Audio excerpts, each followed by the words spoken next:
Welcome to the CFA Connections how-to tutorial on stocking and storing wines on board a business jet. I'm joined by Inflight Sommelier, Megan, who is the owner of Fox Inflight and is a corporate flight attendant and a certified sommelier. This is a discussion tutorial that we like to call Plain Talk. Here I ask Megan for her recommendation on which type of wines to have on board as standard stock, and we also discuss how to properly store wines, and most importantly, wine storage temperatures. Enjoy. There's a lot of flight departments are looking for this guidance too, kind of the plug into your expertise. And if they were stocking their aircraft with just the standard house wines, okay, what's the variety that they should have? Should it be reds, whites as the bare minimum of what to have? As the bare minimum, I would recommend is a light-bodied white, a full-bodied white, a light-bodied red, and a full-bodied red. Typically, if you want to keep those safe, it's actually pretty cost-efficient because I would go with French wines. I mean, French wines are world-renowned for a reason, and they have those appellation controls. And all of these wines that I have here, minus the Chateau Montelena, are either Grand Crus, Premier Crus, and they were all under $50 a bottle. So you can find really good quality wines. And again, it's because it has that appellation on there. If you run out or you can't source that one specific one anymore, you can find one that's extremely similar to it. But with a light-bodied white, I would usually go with something with a high acidity in it. So dry Rieslings have very high acidity in them. Actually, that's the one thing all Rieslings have in common is they can range from sweet to dry to fruity and all over the place with they can be tropical fruits, they can be citrus and green apple fruits. But one thing they all have in common is that they're all very high in acid. So that can be one. Or if you even want to just do an off dry as well, because maybe you have someone on there who you might get passengers who don't like dry wines. Some people don't. I've actually had that issue before because I love dry wines. I can't stand anything even off dry.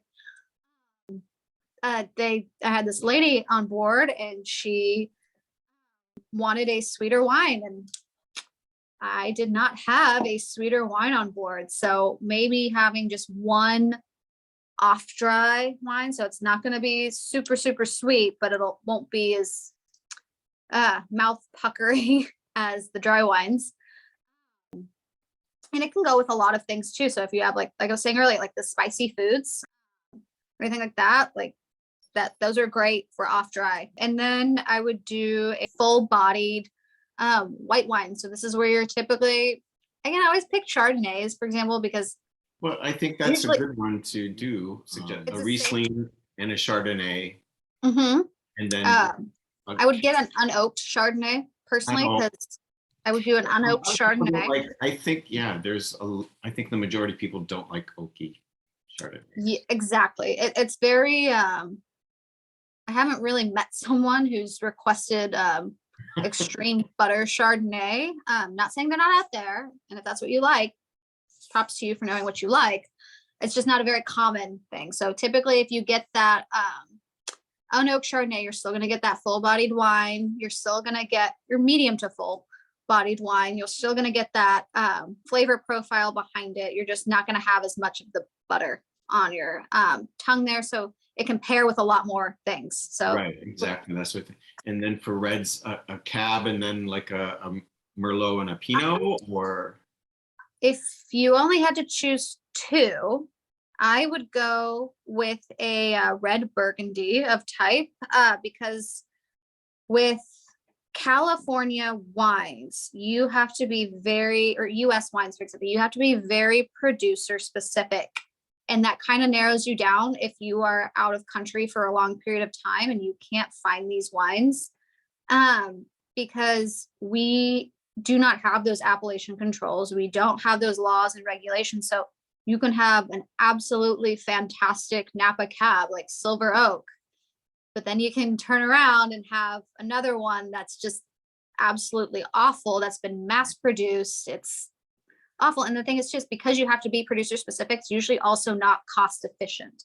And if you're looking for cost efficiency, if you're having to buy tons of bottles of silver oak, for example, then it's something that in the long term, it's not really going to be, unless you have high paying clients and they really enjoy that wine, then that's good. But you have to be very careful with US wines, especially even New World wines, because they're not regulated. They're not monitored and governed by those laws. So if you know the producer and you know the wine, great. If you don't, French wines are always a safe option because they have those regulations. So actually, I would typically do going to French, I would do a red Burgundy. So that's a Pinot Noir varietal. It's going to have a little bit more body than you would find in a typical California Pinot Noir. Usually, if it's a Premier Cru or Grand Cru, it's probably spent a little bit of time in oak. So you'll get a little bit more of those tertiary flavor profiles in there. Secondary profiles in there. And then I'd go for a fuller one. Bordeaux. It's always a good one to have. And it's a blend too. So you're going to get a lot more variety to it. You're going to get a lot. Those wines are going to work well. Those blends in there are going to work well together. And again, they have those appellations too. So if you run out of one or you can't source it anymore, you can find another producer from the same appellation. Or even if you have to, you can go next door to the appellation next door and get one of those wines as well. So sum it up, I would do an off-dry Riesling. I would do an unoaked Chardonnay. I would do a red Burgundy, preferably a Premier Cru, because Grand Crus can get extremely expensive.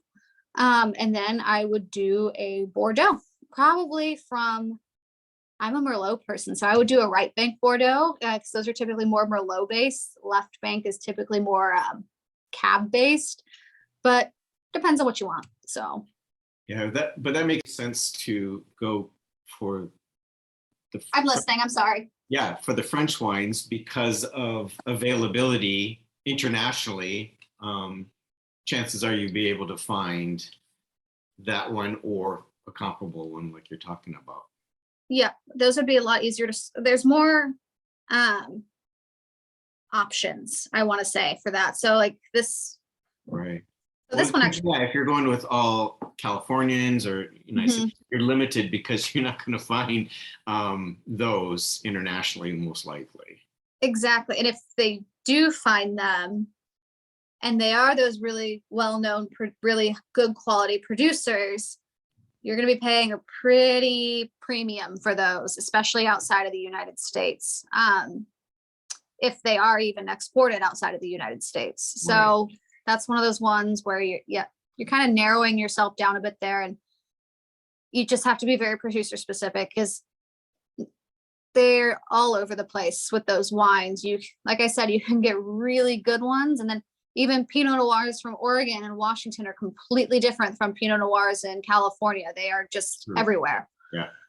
So unless you've had the producer before and you know it's a good quality or it's been specifically requested, old wines are a little bit more of a safer option. So Spain has their own geographic indicators. Italy has their own. Germany has their own. They all have those regulations. So if you stick with one place, you can probably find another one around that exact same wine. Maybe not same, like I said, not the same producer, but very similar in quality.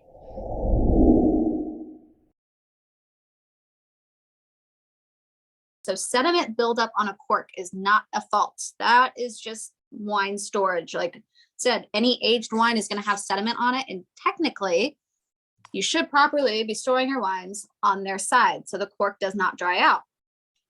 Now, depending on how the wine was placed in there, if some sediment, it should typically settle down here in the bottom. However, if it was kind of sort of maybe even just very like 1 or 2 degrees tilted down, you'll get sediment filled up on your cork as well. And again, that actually kind of just means the wine was actually stored correctly. That means it was stored on its side. The cork was kept wet the entire time. It's not going to have been dried out. And a lot of people can see it and be like, oh God, this looks terrible. but it's not a bad thing at all. So yeah, sediment buildup on a cork is actually it's reassuring. You know, it was stored right. You know, at least it's not going to have oxidized at all. Hopefully, if it's always been outside. But which another thing too is if you have a wine bottle and it has been stored on its side too, when you pull it out, don't go like this or shake it by any means, because all of that sediment that had finally just settled is now everywhere inside your wine, and you're either going to have a filter, or you're going to have to decant it for a long period of time, or you're just going to have to let it settle for a lot longer. So yeah, don't go around like this. It's terrible. Don't do that. Now, if there's turbulence, I get it, but hold it. It's like a baby. You want to hold it, love it, keep it, support the head.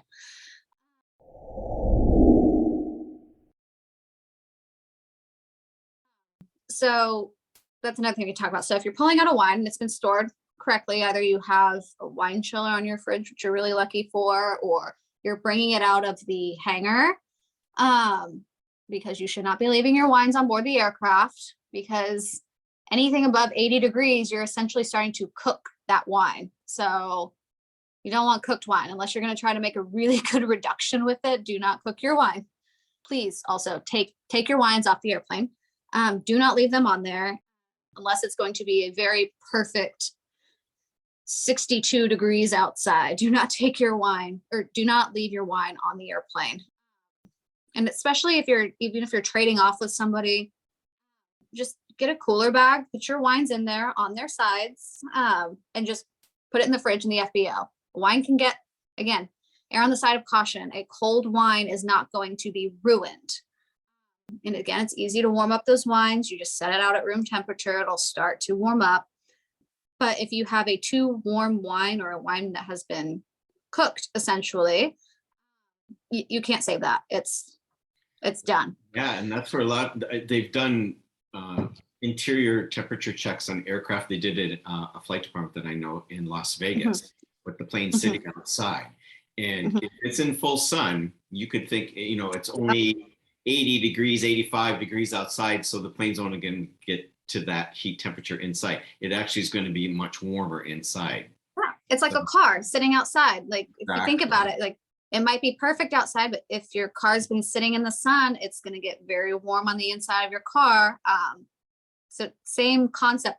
Even if your shades are down, everything, it's going to get very warm in there. Metal absorbing the heat, and I think, if my memory serves, it was like 95 degrees temperature, and the plane sitting out for 24 hours in the full sun during the daytime. When they went in and did the internal temperature check, it was 122. Yep.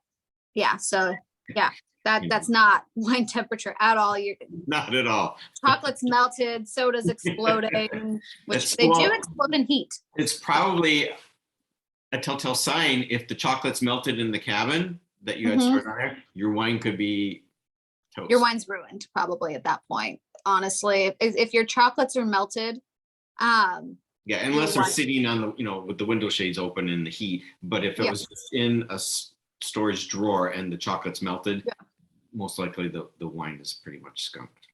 Exactly. So if you're doing if you're crew swap or anything, put them in the cooler bags. And if there's no room for them to be put into the fridge at the FBO, that's fine. As long as they're in the office, they're in an air conditioned space. They'll be stored on their sides. It's not going to ruin a wine at all. If you can't store them on their sides for 24 hours, it's not going to dry out your cork all of a sudden. But it's just, again, preferable. They need to be on their sides more often than not. But especially taking them off the aircraft, again, room temperature, even in an FBO, in a cooler bag. So it's a dark area. It's not going to be in sun. That's another thing that can get wines too, is it doesn't have to be heat, but if it's sitting in an office in the sunshine, that's going to heat the wine too. That's going to cook the wine as well. Whereas the temperature is obviously not going to be hot, but it's sitting in that sun, warms it up. So take them into the FBO, even just put them in the office. If you have a hanger at the end of your rotation or at the end of your duty period, take them off. Hopefully you have a wine chiller in the hanger. If you don't have a wine chiller, again, get a little wine rack, honestly, and put it in the office somewhere that you can just easily pop them in. They have little ones that are about this big that can hold what, 12 bottles of wine. If wine is not a big proponent for your clients, just something that you can store them correctly. It really makes a difference. It'll save you money in the long run. So you're not having to run out and buy wines. Or one of those things, if you're coming onto an aircraft, you want to know that the flight attendant before you took care of those wines. You don't want to come on in the middle of, I don't know, Tanzania, where you can't really go buy wines. And then all of a sudden you find out that your wines weren't stored right. And your clients now want a glass of wine, and you have to explain to them, I'm so sorry, we don't have any wine because it's been ruined because the flight attendant beforehand didn't store them right. Yeah. Or how long is it, you know, contractors getting on these aircraft, how long have the wines been on this plane in the hot, cold elements? We have no idea.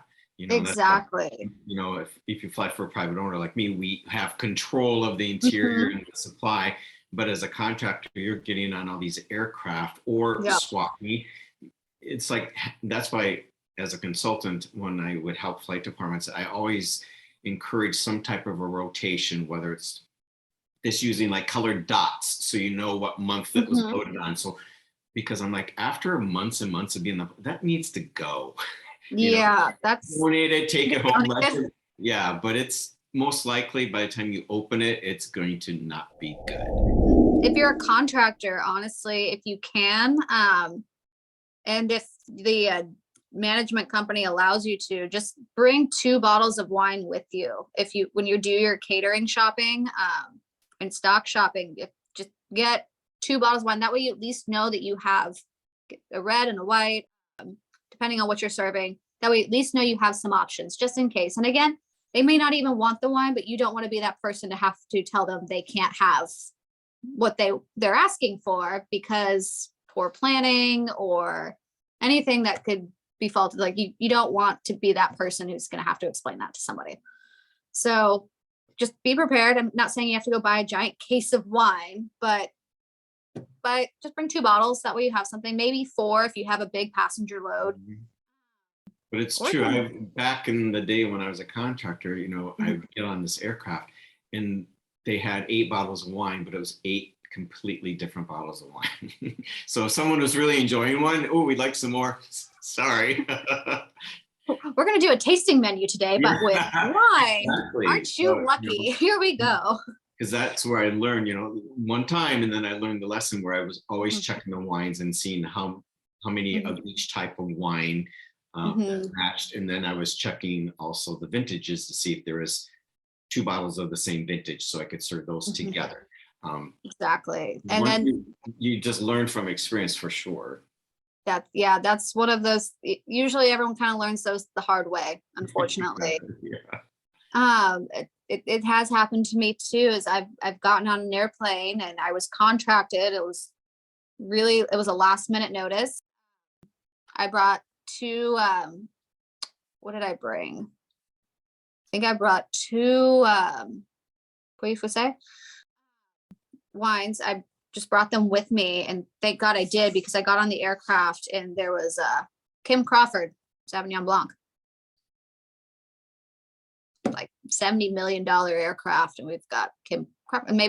And I was not flying Kim Crawford. Yeah, so, I was gonna say, if you're flying like Miss Crawford, then sure, but of course, I have nothing against that. I was like, that's a solid Marlboro Sauvignon Blanc right there.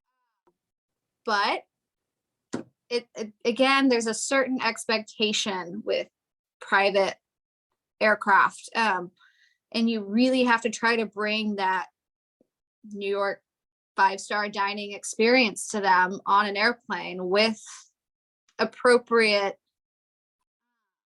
modifications.